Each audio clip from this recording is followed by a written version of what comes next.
Peter and the Wolf, the modern version. In Beckenham's bustle, where bright buses beep, young Peter awoke from a dream-heavy sleep.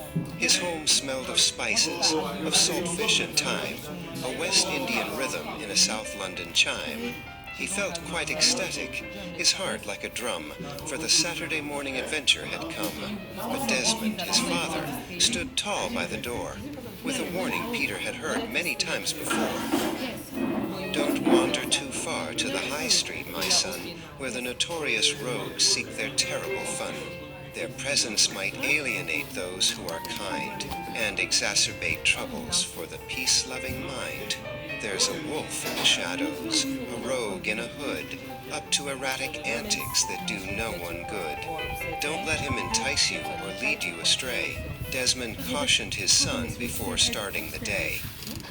But the sun was a sovereign, golden and bright, and Peter's high spirits were elate with the light. He slipped through the gate to the park's velvet green, the most beautiful garden that he'd ever seen. High up on a branch sat a girl named Sora, whose neon pink jacket gave off a bright aura. She chirped like a swift, "Is the coast finally clear? Or is there a reason for silence and fear?" And Drake waddled over, his headphones on loud, moving as if he were lost in a cloud. A cacophony surged from his tiny speakers, accompanied by the rhythmic squeak of his sneakers. "Your music is infantile," Sora did shout. "It's a racket that makes all the songbirds fly out." Drake shrugged with a smirk. "It's the beat of the street, a symphony making the morning complete." The argument sizzled like fat in a pan, as the sibilant insults between them began. "You're a bird-brained skater," Drake hissed with a glare, while Sora's sharp retorts cut through the air.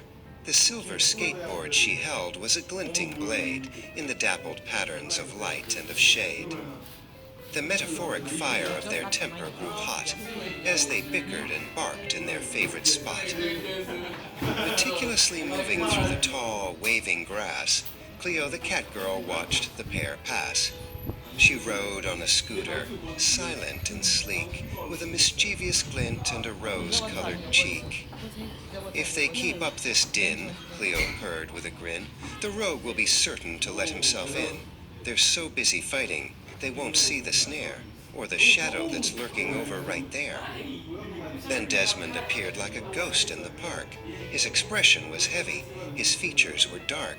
The sky scowled above, bruised purple and gray, a pathetic fallacy for the end of the play.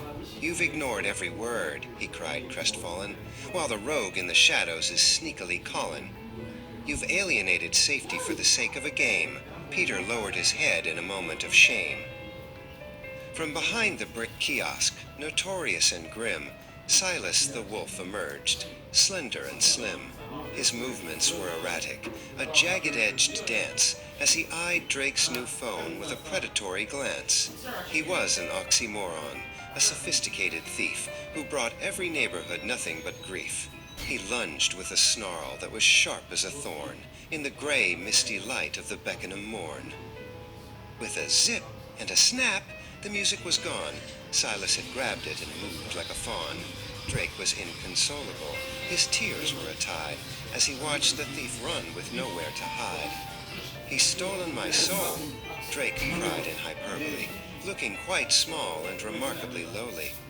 The rogue disappeared toward the park's iron gate, leaving his victims to their miserable fate. "We must be the heroes," Peter whispered with pride, "with Sora's quick wheels and my brain as a guide." They meticulously plotted a bittersweet trap, while the wind whispered warnings with a thunderous clap. The park was a person, watching them plan, as the boy and the skater outthought the man. "We'll catch him together," Peter said to his friend, "and bring this rogue story to a definitive end." Sora zoomed like a rocket, a blur on the path, inviting the rogue to experience her wrath. She circled him round until Silas was dazed by the erratic speed of the girl he had appraised. Peter threw out a coil of heavy jump rope, tying the thief and ending his hope.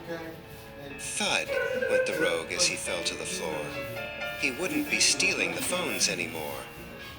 The community gathered, ecstatic and loud, a vibrant and diverse Beckenham crowd. Desmond embraced Peter, his eyes full of light.